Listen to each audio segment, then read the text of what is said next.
Howdy, folks. It is a Tuesday morning, and you're joining us on Clocking the Gallop as we preview racing today at Turffontein. It's a beautiful day in Johannesburg. Looking forward to the day. It's the 27th of September. Turffontein Inside Track, 8 races, no chance of rain, maximum, I think, in the late 20s, early 30s.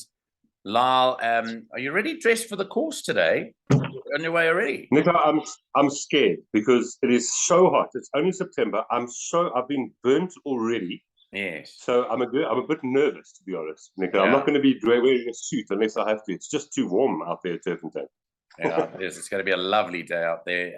Yeah. Hot, I think, for the horses too. But Mm. looking forward to the day's racing. And you'll be presenting, I know, with Alistair Cohen's joining you today. I think it's both of you presenting out there today. Yes, correct. Yeah. And Clyde calling, I believe, yes. And Clyde commentating. So all the best for later.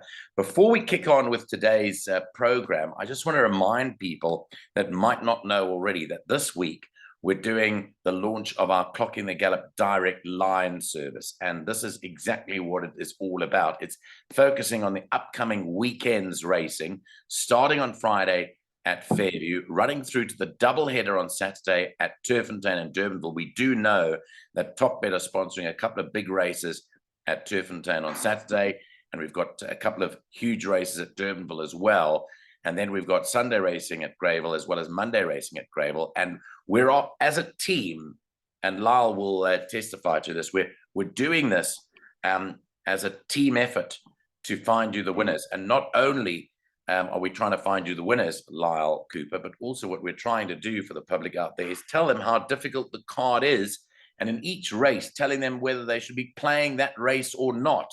Because as you know, and I know, we tend to shy away from a few races because they're just too difficult to assess. We do. You're absolutely right, Nico. And we often agree on those races and we're often right. Yeah. So this is what you've got to do, preferably before Friday midday. So you've still got a few days to go. You've got to deposit 250 Rand into our bank account, which is up on the screen. It's an F&B current account, and the number is 6290 552 8321. And please tell us what your name is, and use that as your reference, please, when you send through your proof of payment. You can either send through the proof via the Clocking the Gallop email address, which is clockingthegallop@gmail.com, or WhatsApp us on the number 079 390 5747. Use your name or your phone number or your email address as your reference, and then you can come on board our Clocking the Gallop direct line. We're looking forward to hearing from you. Remember that if you don't come on board on Friday, you could still come on board on Saturday morning, but then you'll lose out the value of spending 250 Rand for the full 4 days and only get the 3 days of Saturday, Sunday, and Monday. Right, that is racing on the weekend. Let's focus on today. And I've got my coffee here. I don't know whether we're going to be doing a coffee. I know you've got yours as well.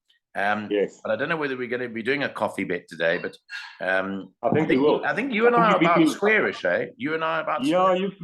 You fought back very, very well, Nick. I'm impressed. I was quite a few up. Yeah, you I think we always square now. But I'm going to say that if the opportunity arises, we've got to have a coffee on the show today.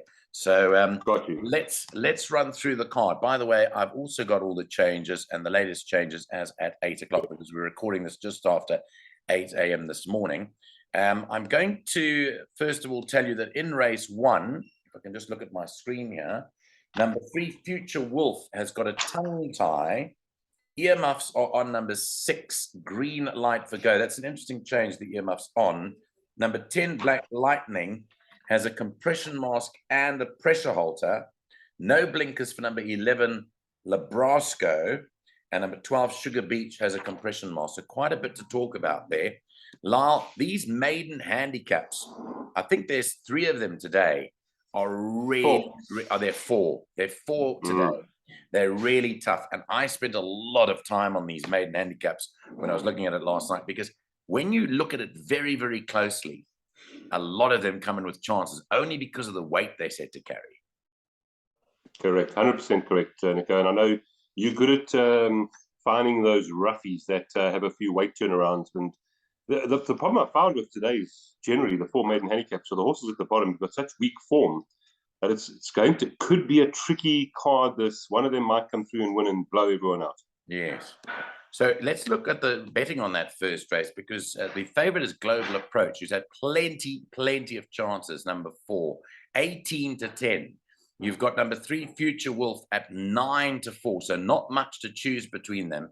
Trident King is the horse from Durban, the ex-Dennis Bosch runner, is now 9-2. And then you've got Green Light for Go, who I mentioned has got the earmuffs on, is at 6-1. So there's been a bit of money for that. And an interesting booking of Samanga Kamalo. Yeah, 100%. And you said the earmuffs go on here. Nico, I'm going to go with number 3, Future Wolf, even though he's drawn horribly. The tongue tie on, I think this is a big play here. Those last 2 runs were really good. Up to 14.50 here again. That's going to be my play in the first race. Obviously, number 4, Global Approach, is going to win one of these days, and he does have a nice draw. The one-horse Trident King could be anything, but Roy Magner did say first run for the stable, could need the run, has been off for 197 days. Nice to see Mark Khan taking the ride. And then the 2 horses that I thought would be value. Firstly, number 6, Captain Throne. I thought this horse could run into the money. And number 8 over the page, Buzela Umlilo. And then, of course, as you mentioned, I must mention number 6, Green Light for Go. I mean, the form is okay. Does get 54 kilograms and Samanga Kamalo. But, Nico, I'm leaning towards number 3, Future Wolf, in what's, I think, going to be one of a few tricky races on the card. Yeah, so obviously the common horse would be Global Approach, but he's had so many opportunities, you know, that he has to win a race sooner rather than later. Sam the Wise Man interested me a little bit, but he's not drawn well either. The booking of Muzi Yeni was pretty interesting because they put the tongue tie on that. I think he's well held, Nico, by Future Wolf. Even then, they're both drawn wide. Yeah, I know, but there was that run on the 28th of June without Equal, I think was the horse's name, but that was up the straight at the Vaal, where if you take a turnaround, there wasn't much between them. But I hear what you're saying, but I want to throw one absolute loon at you. I'm ready. And you've turned the page. Yeah, I know it's going to be anticipation because it is on that page. It's number 13, Master of Change. Okay, coffee. Now, no, I'm not having a coffee on it. But what I'm telling you about this horse is that I looked, last night at a line of form which equates the favorite at 18-10 Global Approach to the 75-1 chance Master of Change. And can I tell you that apart from the bad draw, that Master of Change actually using that line horse as the common horse beats Global Approach. Okay. And that line horse running later on called also running in one of these maiden races, the Merciful. Tyrone Zaki's horse, which runs later on. So all I'm saying is that it's possible, if you study form, to pick this horse and for it to be there. But it's got an inexperienced apprentice and it's drawn 12. So that is right against it. But I'm not ruling out an upset result. But I say tread with caution, as Lyall said as well. In these, so you're going to put the 13 into the quartet, okay? Yeah, I'm throwing the 13 into the quartet. Quite right. I'm going to do that. My value is number 2. Is that into the next race? My value will be number 2. The 2 is 25-2. But the question I wanted to ask you, Nico, about race 1, did you prefer Global Approach or Future Wolf? I rated them equal. I can't say we can have a coffee on this one because I'd agree. Yeah, they were pretty much equal, eh? Got you. And I think there's going to be another opportunity when we can come to that one. But let's go to race 2, which is a maiden handicap fillies and mares over 1,450 meters. Just having a quick look at the changes here in race 2. Number 4, Gatana, Alamites in front, Unshot behind. They put earmuffs on number 6, Sky Velocity, compression mask on the 8, Hertsoki, no blinkers for 9, Queen Britannia, and a tongue tie on 10, Moonlit Ruby. This is another horrible race. Green Bubbles is the top choice here in the betting. 5-2, 9-2 Sky Velocity, 5-1 Trident, to 11-2 Smelting. Your thoughts? I'm so happy you said it's a horrible race, Nick. I was so hoping you weren't going to say Green Bubbles will win this. I think it's a horrible race, and I'm going to go. Just hold back your laughter until I'm finished with number 1, Smelting. Top weight, draw 1, 35th run as a maiden, 1450 for the first time. But I thought in this field, this could be the day for number 1. Smelting does hold tried and true. He has got pretty decent form, to be honest, and drawn wide. And then, of course, horses like number 6, Sky Velocity, and 5, Green Bubbles have to be taken seriously.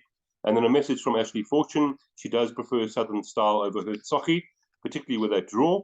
So for me, 1, 6, 5, and 3, I think any one of those 4 can win it. I'm not sure if you found anything else.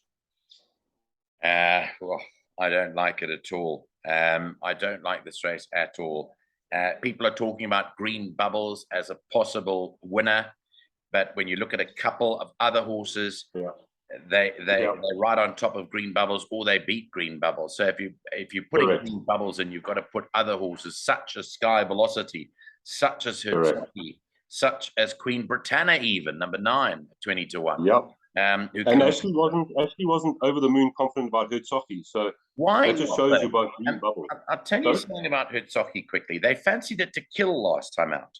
Looked tremendous in the parade ring. But I agreed with Andrew Fortune, and I think Andrew was a bit diplomatic when he was speaking about Waiton's winning ride when he won last week, Waiton van Staden, because Waiton didn't shine on this Hertsocky in the run behind Mr. Yes. He raced wide. It wasn't a particularly good ride, and he made up for it the next race. The point is that they really fancied it when it ran in that race to Miss Tanga. And I rate it. I don't think it can be left out. I mean, I even put Gaetana in with a chance. I don't like this race at all. I'm not dissing your Smelting because, funny enough, I was at the celebration of life of the late Peter Patterson. I don't know if you knew Peter. Peter not personally. Sharon Patterson's husband. Sharon used to be an ex-trainer from Zimbabwe. But Peter used to be a stipe in Joburg and used to work in the administration of racing as well. And he's Sean Patterson's stepdad. He passed away. And I was at the function on Sunday, and Sean did come up to me and said to me, Nico, Smelting is looking great. And we were expecting a good run from her. So I'm not going to diss that at all. What I am going to say is I'm playing this very wide. I'm not convinced anything is a standout. As I mentioned, Queen Britannia's got a chance. Hertsocky for me's got a chance. Sky Velocity with the earmuffs on's got a chance. I'm at sea there. I cannot pick your winner. Yeah. So even Vosgaard Noy beat Hertsocky last time. That's right. We haven't even mentioned that. That's what I'm saying. Even that comes into it. So that is a tough one. Maybe what I might do is play around with trifectas and choose a roving bank, hoping that it runs in the first 3. Okay, race. Maybe we can agree on this race. It's a fillies and mares 76 handicap. It's over 2,600 meters. And in the third race of the day, number 1, Flying First Class, and number 5, Summerland, both have compression masks on. By the way, a jockey change has come through in race 2 for number 4, Gaetana, is now JP van der Merwe. I've heard that Diego de Gavea has been stood down for the day. So let's take your take on it. Flying First Class, the favorite at 16.5 to 10. Nico, I'm literally going to keep this nice and short unless you want me to give more detail. I'm going 1, 2, 3, 4, 5. Straight line. In that order. I think they're going to run. Yep. Quite simple. I think that's the way that they numbered. I think that's their class. I think number 2, Zazu, I could have possibly gone for Zazu, but just coming back from the 75-day rest. There's a lot of interwoven form line here again. So any one of those 5 could win. But I thought that the consistent number 1, Flying First Class, even though 61, she will be my selection. But in the pick 6, I'm going 1, 2, 3, 4, and 5. Okay, I do like Flying First Class. I think that even though she carries 61 kilos, she's the class package in the race. She is well tried at it. Strangely enough, I believe that even some of the bottom horses could perform into the money. Horses like Skyfall and Crusade to Royalty could run into the minor places. Crusade to Royalty is a good place chance, Nick. I agree with you on that one. And even Skyfall. But I thought, they'd struggle to beat Flying First Class, even though the weights favour them I think she's just going to be too good for them in the third. Okay, let's move to Agreed. race 4. Another of those dreaded maiden handicaps at 1,800 meters this time out. In the 4th race, number 7, Jane Wilson, Alamites in front, Unshot behind. Right, let's look at it. Well, 3-1 Sassy, 5-2 Batik actually is the favorite. 3-1 Sassy, 9-2 Streets Ahead, 5-1 Unapologetic, and 8-1 Silk Garden and Apache Fighter. Yeah, good luck to us. Nico, I'm going to try and beat both of these two favorites, and I'm going to go with number 1, Silk Garden. Again, the Stidolf stable. Yeah. Yep, Pilasandi and Koli. Do you also like it, by the way? No. Well, I give it a chance, but I don't go for it. No. So it's got the top weight, and you know, you mentioned Sean Harrison. I've spoken to him a few times. He expected this horse to win 5 runs ago, so she has been very disappointing. She's drawn 1, going up to the 1,800 meters. To me, she has the best form in the race. Yes, she has to bring it, and there was a very disappointing run last time. It was a wide draw, but that's my idea of some nice value here at 8-1. Number 4, Streets Ahead. I like those last 2. Is held properly by number 1, Silk Garden, but drawn at 5, Matthew Thackeray aboard. Number 3, Sassy, obviously a chance in the last 3, and then number 5, Batik must have a chance as well. And I wouldn't leave out number 6, Unapologetic. So we agree, Nico, very open race. 1, 3, 4, 5, and 6 in the pick 6. Okay, that's fine. I'm going to extend that and say field, because my first choice is number 8, Apache Fighter, who I see there's been a bit of money for. Now, when I chatted to Neil, and I chatted to Neil Andrews briefly this morning because we had to agree on a take a bet with Tab Bet. So we've gone for the second jackpot. But I want to tell you why we like it. And both of us like it independently so. I know it was the Work Riders race, the second run on the 4th of August. But if you look at that run to Skyfall, and you look at Sassy, who's 3-1, I'm just comparing it to Sassy. You know that it's a full 9.5 kilograms better off than Sassy. And Sassy's 3-1, and Apache Fighter's 8-1. Good value. So we thought that if you're looking at Sassy as a potential winner, don't. If you compare it to Apache Fighter.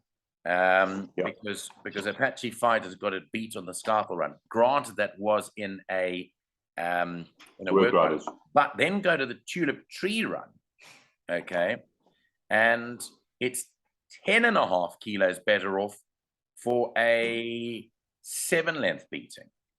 So it comes out well on that too. Hence why Apache Fighter might be better value. In terms of your Silk Garden, I don't think you can compare them. They haven't run before together in the same race. You might be able to use a couple of them, but she has to give my choice, Apache Fighter, 8 kilos. So I'm saying here, go field.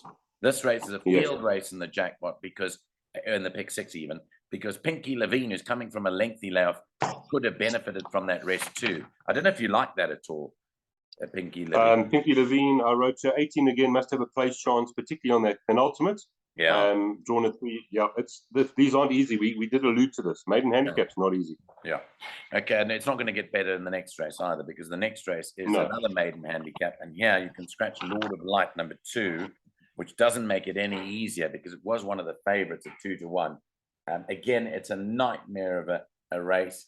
Clap of Thunder back last time. I was absolutely horrified with its run last time. I don't know. Terrible. It says got cut into, so it obviously did have excuses, but it ran a horrific race last time out. So that is the favorite. There's money for Mr. Bodacious.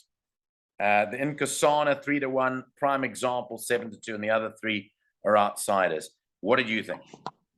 I like the Inkosana here, the son of Louis the King for Erico Verdeniz, JP van der Merwe, and I see you nodding. That second behind Global Breeze had Clap of Thunder behind. On that last run behind Poet's Warrior is 2 kilograms better off with Prime Example. They ran on top of each other. I think this is the horse here. I've even taken it in a banker in 1 or 2 bets. After that, of course, Clap of Thunder will win one of these days. And then the 5, Prime Example, and number 4, Mr. Bodacious. Ashley said Prime Example, blinkers on, What did she write here? If it ran second or third, she'd be delighted. Which gave me a bit of confidence about number 3, the Inkosana. Like you, Nico, Tap of Thunder's burnt us. I'm going to stick out. It'll probably win because we're sticking out, but I'm going quite confident in Inkosana, number 3. I am too. So I'm going to keep it short and sweet there. I am in the Inkosana's camp. I like the way he moved up last time. He didn't go on with it, but I like the way he moved up, and I think the distance change down to 800 meters will suit him. And the stable's in hot form. I mean, Eric stable. He hasn't got the biggest of yards, but if you look at his stats, those horses are all running well. They are. But I like the Inkosana. I think I'll be with you on this one, and I'll be taking a 3-1, 7-2 straight after the show. Race 6 is off at 15:35. It's a fillies and mares 86 handicap. It's run over 1,600 meters. This is another tough race, although it's not a maiden handicap, but it's a normal handicap. In this race, number 2, Lee Express has a pressure halter, and number 7, Linger No More, has a compression mask. Well, we briefly chatted about this yesterday when we saw each other. I hadn't looked at it. You had looked at it. Wow. This is not a nice race. And I tell you what, in our jackpot, I've gone a few horses here. I haven't gone field, but I thought that some of the horses are handily weighted in this race. I want to know what you think. Well, Nico, my question I said to you yesterday when we chatted is the outsider, number 8, Imagina, the rank outsider, why wouldn't she have a chance? She's beaten Feather Boa. She's run under a length behind River Kawaris at level weights. That's the outsider in the field, drawn at 3 with 52 kilograms. So I can't see why she can't win. But a long story cut short, I'm going Liliana, number 4, as my selection here. With Tamnaga Kamalo aboard, Mike Cock. I like that last run. Greek Miss won in a very good time over course and distance. She needed that run. She will be my selection in a very competitive race. I do have comments from Ashley Fortune. She said this is their best runner on the card. Number 1, Crimson Princess. And that just adds salt to the wound because it's so hard. I'm going to go field. But if you had to strap me up, I'd go number 4, Liliana. You know, I like Liliana, but funny enough, my top choice would have to be Gilded Butterfly. Something just tells me that she's just the most unlucky horse. Gilded Butterfly. I had a chat actually to Stuart Pettigrew, also at this function on Sunday, about some of his horses. And you know what he said to me, because we were talking about stallions, we got onto the topic of stallions, and said to me he really liked Flower Alley as a stallion. He really likes as a stallion, and this is one of them. She has been riddled with problems during her races. She gets traffic problems. She comes from way back. She doesn't run. She's just not the luckiest of horses. She's an unlucky horse, but today might well be her day. So I thought I was going to land up on Gilded Butterfly, but guess what? Yes. I landed up on the horse you mentioned first here, Emirate Gina, at 10-1. Yep, that's the outsider. That is the horse I've landed up on because she beat Feather Boa at level weights, right? Correct. And Feather Boa is rated 99. Now, if Feather Boa is rated 99, then Emirate Gina beat her by a neck. So say she's equal to Feather Boa at 99. She's off an 87, meaning that if she was weighted off a 99, she'd be carrying 6 kilograms more. She'd be coming into the race carrying 58, which would put her on a par with, just less than Gilded Butterfly. Gilded Butterfly has to give her 6.5 kilos. Yours, Liliana, has to give her 7 kilograms.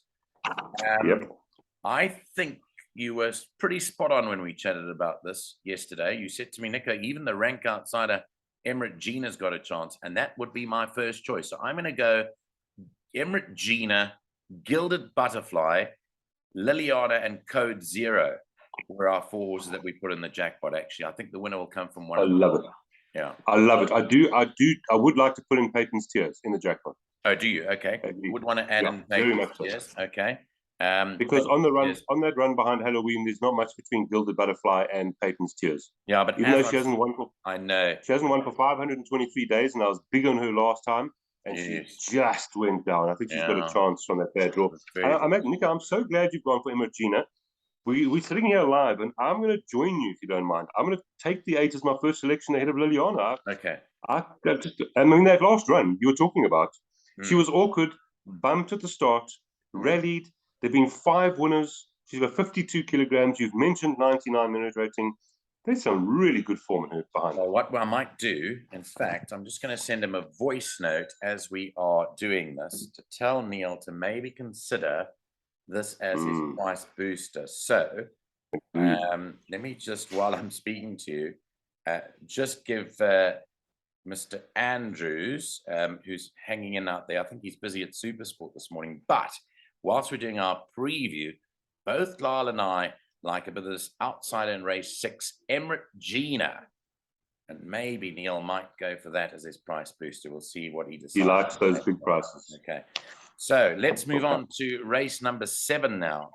Let's move on to this one. Race 7 on the card. Just swapping between gadgets here. This is a merit rated 92 handicap, and it's over 1,200 meters. I'm very interested to hear what you think here, because I came up with a horse here too. Scratches number 6, Spanish Boy, and then number 3, Ridge Runner, has earmuffs on. Now, the favourites down at the bottom, Anfield's Rocket, very impressive horse last time out, won really well for Grant Maroon and Caden Brewer. He's back aboard it today. It's 18-10, but there's been interest in this horse Typeset into 4-1. That's from 8-1 or 7-1. And then the other 4-1 chances are the top weight Tuscan Winter. And then you've got Matisse at 6-1. And Ridge Runner is at 7-1. What are you feeling?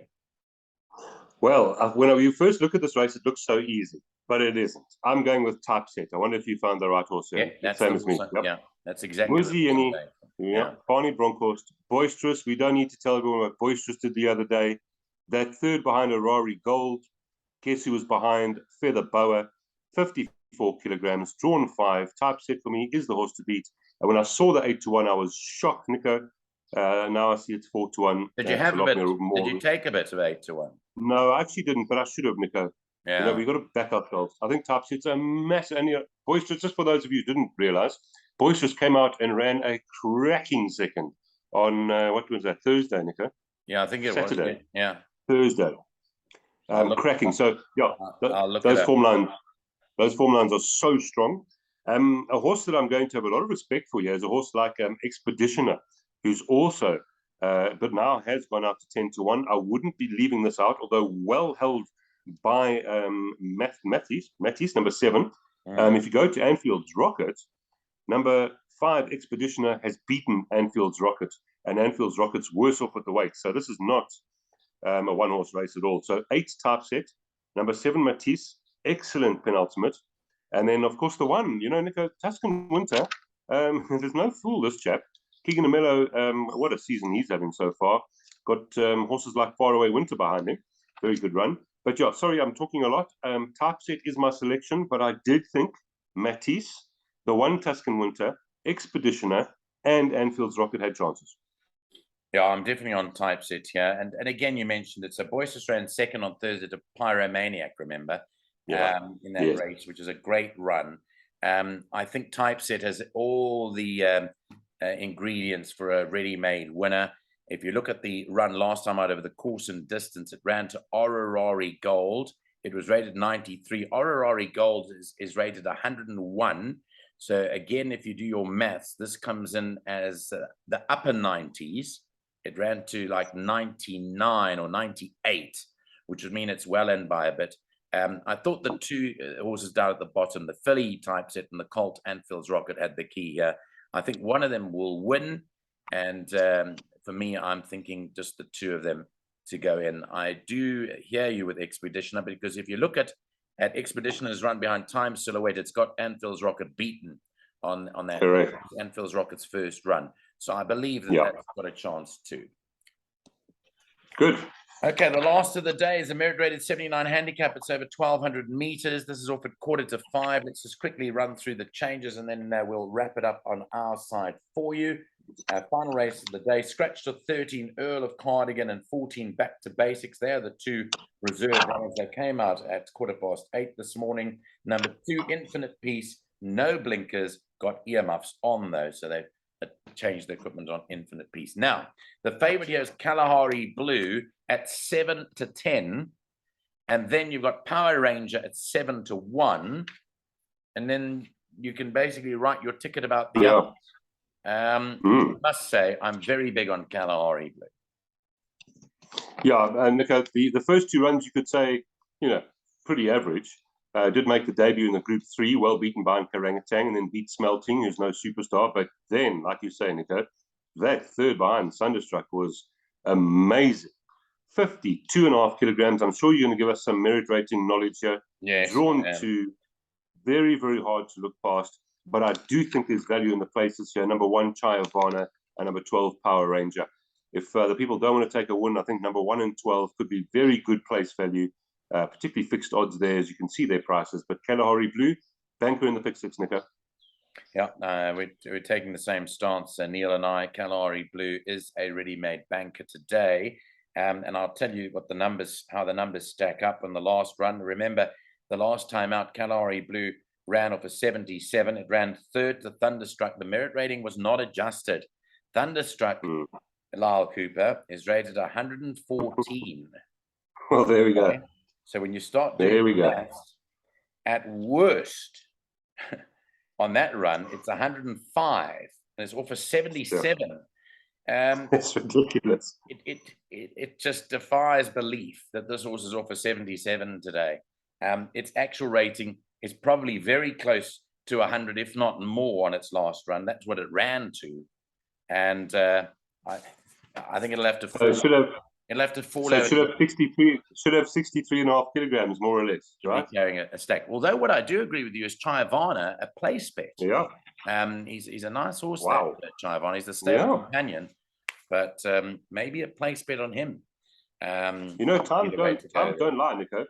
That when winning over course and distance, 72.69, drawn 4 here this afternoon, had 60 kilograms on that occasion. If there was a horse to topple number 1, number 11, Kalahari Blue, it would be for me number 1, Chayavana. Just to go back to that previous race, we were mentioning about times. Did you look at Typeset's time? Ororari's Gold's time in that last run? Yes, 71.8. I did. Very quick. Very fast. Very fast. Very fast in comparison. So we like the same sort of horses. No chance for a coffee today, I think. Those maiden handicaps, you can't take bets with those. We'll keep the coffees that we've got, that we're drinking at the moment, because I'm going to have a sip of mine now. And say to you, Lyall, it's been great pleasure chatting to you about the card. I actually quite like today's card, even though those maiden handicaps offer a bit of a challenge. But we love those challenges, though. And we've got some nice bankers, so it could pay as long as we get the bankers in the right spots. Correct. Okay, well, Lyall Cooper will be doing duty out there today. Don't forget, folks, you've got 3 or 4 days to join up with our direct line 4 o'clock in the Gallop. It's operating for this weekend's racing, where we as a team will give you our selections and go through in-depth form study for you for Fairview on Friday, Turffontein and Durbanville for Saturday, and Greyville for Sunday and Monday. Lyall Cooper, thanks very much. Have a great day. Dress accordingly. Don't put on a tie today. I don't know. I'll be too hot. I'm going to just dress long sleeve. No, don't put on a tie. No, that'll be Saturday. I'll have to take the pain on Saturday. Oh, Saturday. I'll see you there on Saturday, by the way. I'm having a day out at the race on Saturday. Okay, Lyall Cooper, thanks so much. That's Clock in the Gallop's take on today's racing at Turffontein. It's a Tuesday. Thanks for being with us. Have a great day's racing. Bye-bye.